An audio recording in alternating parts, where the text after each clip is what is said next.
আসসালামু আলাইকুম, তাসরিমা নাহিদ আমন্ত্রণ জানাচ্ছি এনটিভির মধ্যরাতের খবরে। ক্রাউন সিমেন্ট শিরোনাম দেখছিলেন, জানাবো পুরো খবর। ত্রিপুরায় বাংলাদেশের সহকারী হাইকমিশনে হামলা সহ ভারতীয় আগ্রাসনের প্রতিবাদে আগরতলা অভিমুখে লং মার্চ করল বিএনপির ৩ সহযোগী সংগঠন, যুবদল, স্বেচ্ছাসেবক দল ও ছাত্রদল।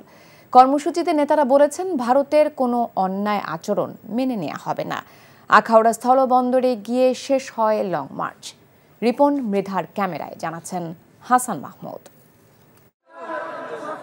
ব্রাহ্মণবাড়িয়ার আখাউড়া স্থলবন্দরের পূর্বে নারায়ণপুর বাইপাস থেকে প্রায় ৩ কিলোমিটার পথ পায়ে হেঁটে চলে লং মার্চকারীরা। আখাউড়া আগরতলা স্থলবন্দর মাঠে যখন পৌঁছে লং মার্চ, তখন সীমান্তে কড়া পাহারায় বর্ডার গার্ডের জওয়ানরা। সমাবেশে ছাত্রদল, যুবদল, স্বেচ্ছাসেবক দলের নেতারা হুঁশিয়ারি উচ্চারণ করে বলেন, ভারতের কোনো বিমাতা সুলভ আচরণ মেনে নেবে না বাংলাদেশ। আমরা বাংলাদেশের ভূখণ্ড নিয়ে যে কোনো চক্রান্তের বিরুদ্ধে সবসময় সোচ্চার। জেনেভা কনভেনশন অনুযায়ী হাই কমিশনের নিরাপত্তা দেওয়ার দায়িত্ব তাদের, তারা সেই নিরাপত্তা দিতে ব্যর্থ হয়েছে। বাংলাদেশের গণতন্ত্র ধ্বংস করার জন্য ভারত বারবার বাংলাদেশের বিরুদ্ধে চক্রান্ত করেছে, বারবার ষড়যন্ত্র করেছে। প্রিয় বন্ধুরা, এর আগে ভৈরবে পথসভা করে লং মার্চকারীরা। সংক্ষিপ্ত সমাবেশে একই হুঁশিয়ারি উচ্চারণ করেন নেতারা।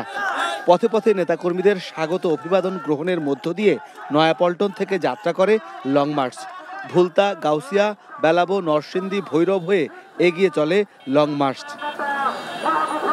আগরতলায় বাংলাদেশের সহকারী হাইকমিশনে হামলা, জাতীয় পতাকা অবমাননা এবং ভারতীয় আগ্রাসনের প্রতিবাদে আখাউড়া সীমান্তের দিকে লং মার্চের এই অভিযাত্রা শুরু হয় নয়াপল্টন থেকে। সেখানে সংক্ষিপ্ত সমাবেশে বিএনপির সিনিয়র যুগ্ম মহাসচিব বলেন, ভারত বাংলাদেশে নিজেদের কর্তৃত্ব চালাতে চায়। একজন ভয়ঙ্কর রক্তপিপাসু এক নারী, এক লেডি ফেরাউন, সেই লেডি ফেরাউনকে টিকানোর জন্য তোমরা 16 বছর তাকে সমর্থন দিয়েছে। ভারত, ওরা নিজেরা গণতান্ত্রিক দেশ, কিন্তু ওরা চায় না বাংলাদেশ, তারা এখানকার জনগণের কথাই চলুক। তারা ভুটান, তারা নেপাল, তারা কি বলে যে মালদ্বীপ, শ্রীলঙ্কার লোকরা নিজের কথাই চলুক, দিল্লির কথাই চলতে হবে। বন্ধুরা আবার, ওরা বাংলাদেশের মানুষের রক্তের যে তেজ, তাদের যে আত্মশক্তি, তাদের যে বীরত্ব, তাদের যে তৃপ্ত পদবিক্ষেপে এগিয়ে যাওয়ার যে ঐতিহ্য, এইটা দিল্লির সাউথ ব্লক ওরা বুঝতে পারেনি। আখাউড়া সীমান্তমুখী লং মার্চে পথে পথে ছিল মানুষের উপস্থিতি। 134 কিলোমিটারের দীর্ঘ লং মার্চ শেষে আখাউড়ায় সমাবেশ করে লং মার্চকারীরা বললেন, ভারতীয় সরকারকে, শেখ হাসিনাকে ফিরিয়ে দেওয়ার জন্য অন্তর্বর্তী সরকার যাতে চাপ সৃষ্টি করে, সেটা অচিরেই দেখতে চায় বাংলাদেশের মানুষ। Hasan Mahmud, NTV news, Akhaura, Brahmanbaria. বাংলাদেশের স্বাধীনতা সার্বভৌমত্ব নিয়ে ষড়যন্ত্র চলছে, তবে এই ষড়যন্ত্র রুখে দিতে দেশের মানুষ ঐক্যবদ্ধ রয়েছে বলে মন্তব্য করেছেন বিএনপির স্থায়ী কমিটির সদস্য ডক্টর এজেডএম জাহিদ হোসেন। এদিকে কৃষক দলের প্রতিষ্ঠা বার্ষিকীর এক অনুষ্ঠানে বিএনপির স্থায়ী কমিটির সদস্য গয়েশ্বরচন্দ্র রায় বলেন, নির্বাচন বিলম্ব হলে ষড়যন্ত্র বাড়বে। নাজিবুর রহমানের রিপোর্ট। জাতীয় প্রেস ক্লাবে বাংলাদেশ বিরোধী ভারতের অপতৎপরতা ও আগ্রাসনের বিরুদ্ধে বিক্ষোভ সমাবেশ করেন বিএনপি ও এর সহযোগী সংগঠনের নেতাকর্মীরা। প্রধান অতিথির বক্তব্যে বিএনপির স্থায়ী কমিটির সদস্য ডাক্তার এজেডএম জাহিদ হাসান বলেন, ভারত শুধু স্বৈরাচারকে আশ্রয় দিয়ে ক্ষান্ত হয়নি, তারা তাকে রাজনীতিতে পুনর্বাসনে ব্যস্ত হয়ে পড়েছে। আজকে বাংলাদেশের স্বাধীনতা নিয়ে, সার্বভৌমত্ব নিয়ে যারা ষড়যন্ত্র করার চেষ্টা করছেন, বিজয়ের এই মাসে তাদের মনে রাখতে হবে, এই বাঙালি কিন্তু সে বাঙালি যে বাঙালি কোনোদিন পরাভব মানে নাই। সাবেক মন্ত্রী। এছাড়া জাতীয়তাবাদী কৃষক দলের 44তম প্রতিষ্ঠা বার্ষিকী উপলক্ষে রাজধানীর কাকরাইলে ডিপ্লোমা ইঞ্জিনিয়ার্স ইনস্টিটিউটের মিলনায়তনে এক আলোচনা সভার আয়োজন করা হয়। বাংলাদেশকে নিয়ে ভারতের প্রোপাগান্ডা আর গত 16 বছরে শেখ হাসিনার দুঃশাসনের সমালোচনা করেন বক্তারা। এ সময় বিএনপির স্থায়ী কমিটির সদস্য গয়েশ্বরচন্দ্র রায় বলেন, ষড়যন্ত্র ঠেকাতে প্রয়োজন নির্বাচন। সেই সংস্কারটা কি? সেই সংস্কার কিন্তু গণতন্ত্রবিহীন রাষ্ট্র চলবে, সেই সংস্কারটা কি ওই সুশীল সমাজের এনজিওর লোকরা এই দেশে মাতব্বরি করবে আর রাজনীতিবিদরা চিনাবাদামকে পথে পথে হাঁটবে টোকাইয়ের মতো, তাই না? সজাগ সচেতন থাকতে হবে, আক্রমণ আসলে পাল্টা আক্রমণ করতে হবে। আবার অধিকার আবার রাজপথ থেকে ছিনিয়ে নিতে হবে। আবার আন্দোলনের ফসল ইতিমধ্যেই ছিনতাই করে ফেলেছে। বাংলাদেশকে নিয়ে ভারতের কোনো ষড়যন্ত্র সফল হবে না বলেও মন্তব্য করেন বিএনপি নেতারা।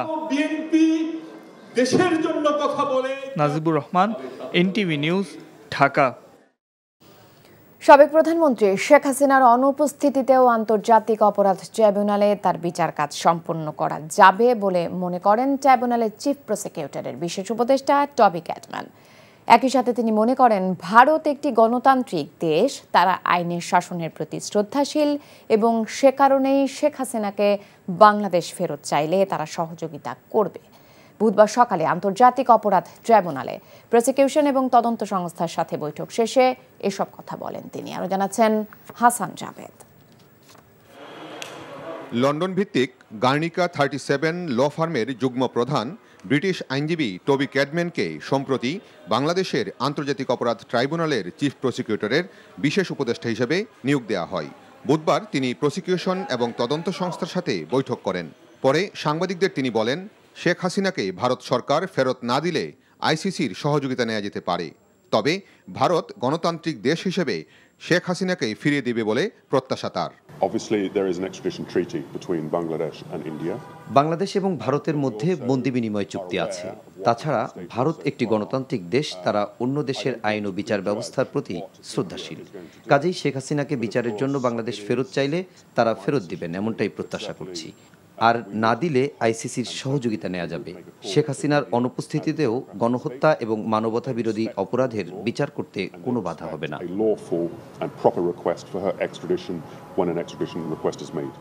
ব্রিটিশ এই আইনজীবী বলেন, আন্তর্জাতিক অপরাধ আইনের যে সংশোধনী হয়েছে তা আন্তর্জাতিক মানদণ্ড মেনে করা হয়েছে, তবে আরও কয়েকটি ধারা সংশোধনের প্রয়োজন হতে পারে। সে বিষয়ে প্রস্তাবনা দেয়া হবে। এই ট্রাইব্যুনালে একসময় তিনি ডিফেন্সকে অ্যাডভাইস করেছেন, এইখানে কোথায় কি সমস্যা হচ্ছে, কি কারণে এই ট্রাইব্যুনাল বিতর্কিত হয়েছে সেটা তিনি জানেন এবং বুঝেন। সেই কারণে তিনি এই ইনভাইটেশন গ্রহণ করেছেন, আমাদেরকে অ্যাডভাইস করছেন যে অতীতে যে ভুলগুলো হয়েছে সেগুলো যাতে আর কখনো না হয় এবং ফ্রি, ফেয়ার এবং ইম্পার্শিয়াল একটা ট্রায়াল যাতে হয়, আন্তর্জাতিক মহলের কাছে গ্রহণযোগ্য একটা বিচার হয়, সেই ব্যাপারে তিনি প্রসিকিউশন এজেন্সিকে তিনি অ্যাডভাইস করবেন, সহযোগিতা করবেন। ট্রাইব্যুনালের বিচার কাজ নিয়ে যাতে কোনো প্রশ্ন না ওঠে এবং তা যেন আন্তর্জাতিক মানের হয় সে বিষয়ে তার অভিজ্ঞতা দিয়ে প্রসিকিউশনকে সার্বিক সহযোগিতা দেওয়ার প্রত্যয় ব্যক্ত করেন Toby Cadman. Hasan Javed, NTV news, Dhaka. পার্বত্য এলাকাগুলো দুর্গম এবং সেখানে যোগাযোগ করা কঠিন উল্লেখ করে অন্তর্বর্তীকালীন সরকারের প্রধান উপদেষ্টা ডক্টর মোহাম্মদ ইউনূস প্রযুক্তি দিয়ে এই দূরত্ব জয় করার উপর গুরুত্ব আরোপ করেছেন। 3 পার্বত্য জেলা পরিষদের চেয়ারম্যান ও সদস্যদের জন্য আয়োজিত প্রশিক্ষণ কর্মশালায় তিনি এমন কথা বলেন। রাজধানীর পার্বত্য চট্টগ্রাম কমপ্লেক্সে পার্বত্য জেলা পরিষদ ব্যবস্থাপনা শীর্ষক এই কর্মশালায় প্রধান উপদেষ্টা তার সরকারি বাসভবন যমুনা থেকে ভার্চুয়ালি যোগ দেন। তিনি বলেন, প্রাকৃতিক সৌন্দর্য ও সম্পদে পরিপূর্ণ পার্বত্য জেলাগুলো শুধুমাত্র যোগাযোগ ব্যবস্থার অপ্রতুলতার কারণেই পিছিয়ে আছে। পার্বত্য এলাকার মেয়েরা ফুটবলে বিশ্ব জয় করেছে উল্লেখ করে ডক্টর ইউনূস বলেন, এই এলাকার তরুণদের শুধু বাংলাদেশের নাগরিক নয়, বিশ্ব নাগরিক হতে হবে। এটা একটা অত্যন্ত চমৎকার একটা এলাকা চমৎকার শুধু দৃশ্যের জন্য না, সৌন্দর্যের জন্য না, সৌন্দর্যের জন্য এটা বাংলাদেশের সবচেয়ে বড় সুন্দর এলাকা। কাজে এখানে যারা থাকে তারাও সৌভাগ্যবান যে এরকম প্রাকৃতিক সৌন্দর্যের মধ্যে তারা থাকতে পারে এবং এত রকমের ক্ষুদ্র নির্গোষ্ঠী এখানে আছে, সবাই মিলেমিশে আছে। মিলেমিশে থাকতে হলে সমস্যাও হয়, সমস্যাগুলো আছে, কিন্তু সমস্যাগুলো সমাধানযোগ্য। বাংলাদেশের সংস্কার কার্যক্রমে সহায়তা ও জাপানি বিনিয়োগ চলমান থাকবে বলে জানিয়েছেন ঢাকায় নিযুক্ত জাপানের বিদায়ী রাষ্ট্রদূত ইয়োমা কিমিনোরি। অন্তর্বর্তী সরকারের প্রধান উপদেষ্টা ডক্টর মোহাম্মদ ইউনূসের সাথে তার সরকারি বাসভবন যমুনায় সৌজন্য সাক্ষাৎকালে তিনি কথা জানান। জাপান বাংলাদেশের সাথে জনসম্পৃক্ততা ও অর্থনৈতিক সহযোগিতা বাড়ানোর মাধ্যমে দুই দেশের সম্পর্ক আরও মজবুত করতে চায় বলেও জানান বিদায়ী রাষ্ট্রদূত। অন্তর্বর্তীকালীন সরকারের নেয়া সংস্কার কার্যক্রম বাস্তবায়নে জাপান বাংলাদেশকে সর্বোচ্চ সহযোগিতা করবে বলেও উল্লেখ করেন তিনি। জাপানি উদ্যোক্তাদের বাংলাদেশে আরও বেশি বিনিয়োগ করার আহ্বান জানিয়ে প্রধান উপদেষ্টা বলেন, এদেশে জাপানিদের বিনিয়োগ অন্যদের ভালো ইঙ্গিত দেবে। মুক্তিযোদ্ধা না হয়েও সুবিধা নেয়া জাতির সাথে প্রতারণা মন্তব্য করে মুক্তিযুদ্ধ বিষয়ক উপদেষ্টা ফারুক আজম বলেন, যাচাই বাছাইয়ের পর কম বয়সী 2111 জনকে বাদ দেওয়া হতে পারে। শহীদ বুদ্ধিজীবী ও মহান বিজয় দিবস এবং মুক্তিযুদ্ধ বিষয়ক মন্ত্রণালয়ের সার্বিক কার্যক্রম নিয়ে সংবাদ সম্মেলনে তিনি বলেন, প্রয়োজনে চাকুরি থেকে অব্যাহতি দিয়ে আইনানুগ ব্যবস্থা নেওয়া হবে ভুয়া মুক্তিযোদ্ধাদের বিরুদ্ধে। তবে ভুয়া মুক্তিযোদ্ধারা যদি স্বেচ্ছায় নিজেদের নাম প্রত্যাহার করে নেয় তবে তাদের শাস্তির আওতায় আনা হবে না। অন্তর্বর্তীকালীন সরকার নতুন করে মুক্তিযোদ্ধাদের তালিকা প্রকাশ করবে না জানিয়ে তিনি বলেন, পরিবর্তিত হতে পারে মুক্তিযোদ্ধার সংজ্ঞা। রাজাকারদের তালিকা তৈরি করা কঠিন উল্লেখ করে উপদেষ্টা বলেন, এ কাজের অগ্রগতি শূন্যের কোটায়। সেই তালিকাগুলোকে যাচাই বাছাই করার জন্য আমাদের একটা ডাটাবেস তৈরির কাজ চলছে। ব্যাপকভাবে যারা রণাঙ্গনে সরাসরি যুদ্ধ করেছেন তাদের প্রবল আপত্তি আছে সবাইকে মুক্তিযোদ্ধা হিসাবে গণ্য করার ক্ষেত্রে। এক্ষেত্রে আমরা মুক্তিযোদ্ধার যে সূত্র, সেই সূত্রেরও একটু পরিবর্তন আনা দরকার।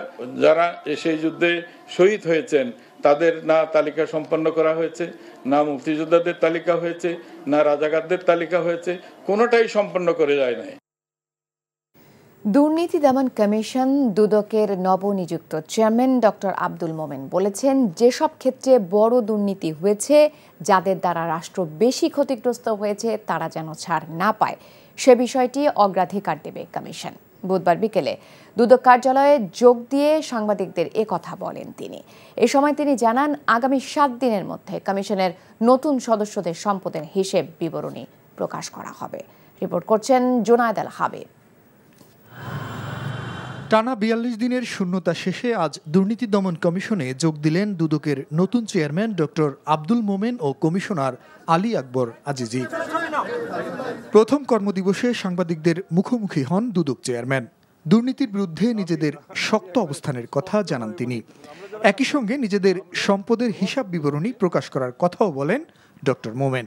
যেসব বিষয়ে বড় ধরনের দুর্নীতি হয়েছে, যেসব বিষয়ে রাষ্ট্র বিশেষভাবে ক্ষতিগ্রস্ত হয়েছে এবং যারা এই কাজগুলি করেছেন তারা যাতে শেষ পর্যন্ত ছাড় না পান, আমরা চেষ্টা করব সেই কাজটা যাতে আমরা সঠিকভাবে, ন্যায়পরায়ণভাবে, যথাযথ তদন্তের মাধ্যমে সমাপ্ত করতে পারি। স্পষ্টভাবে বলি, আগামী 7 দিনের মধ্যে নতুন যে কমিশন, এই কমিশনের হিসাব আপনারা পেয়ে যাবেন। দুদক নিজেই দুর্নীতিগ্রস্ত কিনা এমন প্রশ্নের জবাবে নবনিযুক্ত চেয়ারম্যান জানান, দুদক এই সমাজেরই অংশ।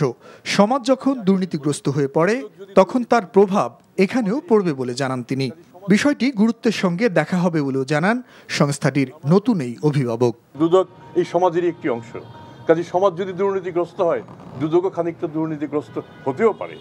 তো সেক্ষেত্রে আমরা চেষ্টা করব যাতে আমরা এই ক্লিনজিংটাও করতে পারি। এরকম বেশ কিছু অভিযোগ আমার বিরুদ্ধে আছে, সেটাও আপনারা দেখবেন। আমাদের যে কারো বিরুদ্ধে কোনো অভিযোগ যদি থাকে, ন্যায়নিষ্ঠভাবে আপনারাও সেটা বিবেচনা করবেন।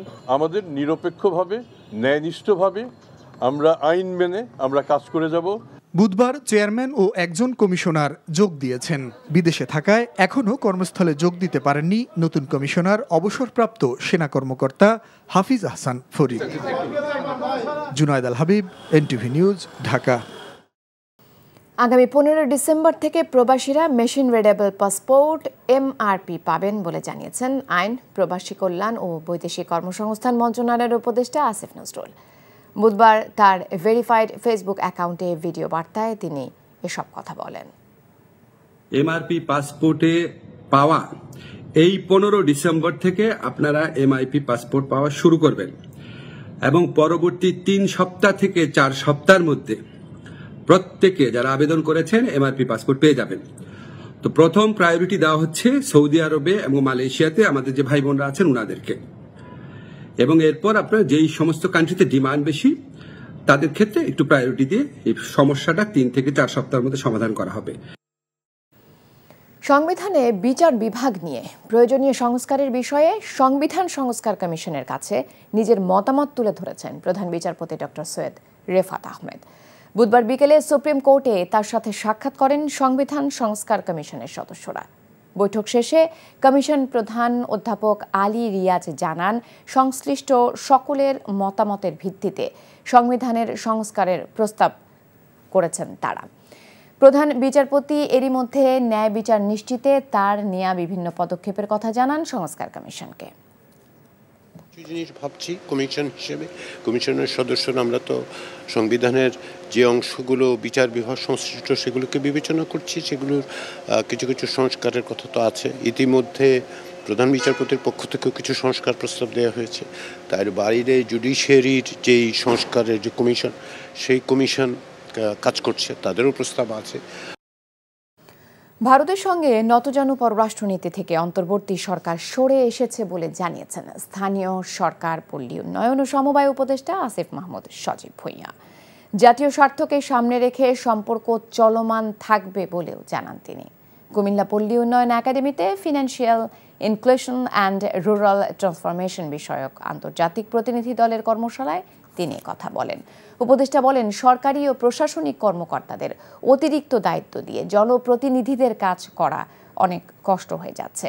এ ব্যাপারে স্থানীয় সংস্কার কমিশন ও নির্বাচন কমিশনের কাজ শেষ হলে উদ্যোগ নেওয়া হবে। কর্মশালায় 12টি দেশের 20 জন প্রতিনিধি অংশগ্রহণ করেন। যে কোনো দুর্ঘটনা ঘটিয়ে দেশকে অশান্ত করতে পতিত ফ্যাসিস্ট আওয়ামী লীগ ও এর দোসররা দেশ বিদেশে নানা ষড়যন্ত্র করছে বলে অভিযোগ করেছেন জামায়াতে ইসলামের আমির ডক্টর শফিকুর রহমান। বুধবার সকালে রাজধানী ঢাকায় দলটির কেন্দ্রীয় মজলিসে শুরার অধিবেশনে কথা বলেন তিনি। এছাড়া আগামী নির্বাচনকে সামনে রেখে ভোটার তালিকা হালনাগাদ করার জন্য নির্বাচন কমিশনকে যৌক্তিক সময় দিতে হবে বলেও জানান জামায়াত আমির। আর প্রবাসীদের ভোটার তালিকায় অন্তর্ভুক্ত করার দাবিও জানান তিনি। ডক্টর শফিক বলেন, ফ্যাসিস্টরা দেশে বিদেশে আবারও মাথাচাড়া দিয়ে উঠছে। এক এক করে সব অধিকার হরণ করা হয়েছিল দেশকে অশান্ত করার জন্য। পতিত স্বৈরাচার এবং তাদের দূষণ দেশে বিদেশে তারা মাথা ছাড়া দিয়ে উঠেছে এবং তারা অনেকগুলা দুর্ঘটনা ঘটিয়ে এই সমাজকে অস্থির করতে চায়, অস্থিতিশীল করতে চায়। আলহামদুলিল্লাহ, বাংলাদেশের বিচক্ষণ দেশপ্রেমিক জনগণ ইতিমধ্যেই তাদের ফাঁদ বুঝতে পেরে তাদেরকে ব্যর্থ করে দিয়েছে। তাদের ষড়যন্ত্র আল্লাহ তাআলা ব্যর্থ করেছেন, এই জন্য আল্লাহর দরবারে শুকরিয়া আদায়।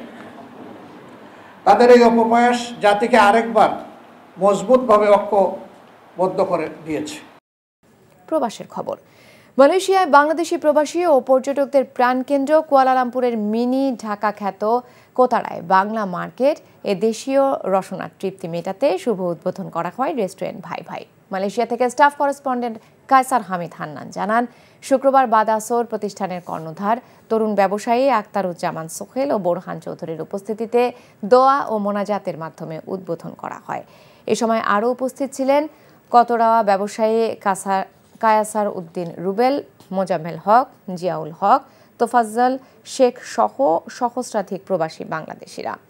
উদ্বোধন শেষে প্রতিষ্ঠানের কর্ণধার সোহেল বলেন, মালয়েশিয়ার বিভিন্ন প্রদেশে থাকা প্রবাসী বাংলাদেশির প্রায় সময় কাতরোয়ায় এসে বিভিন্ন কেনাকাটা করেন ও স্থানীয় দোকানগুলোতে অনেক বাংলাদেশিরা চাকুরি করেন। তাদের উদ্দেশ্য করেই মূলত এই রেস্টুরেন্ট। চেষ্টা করা হবে এখানে প্রবাসীদের এসে যেন বাংলাদেশি খাবারের স্বাদটা গ্রহণ করতে পারে।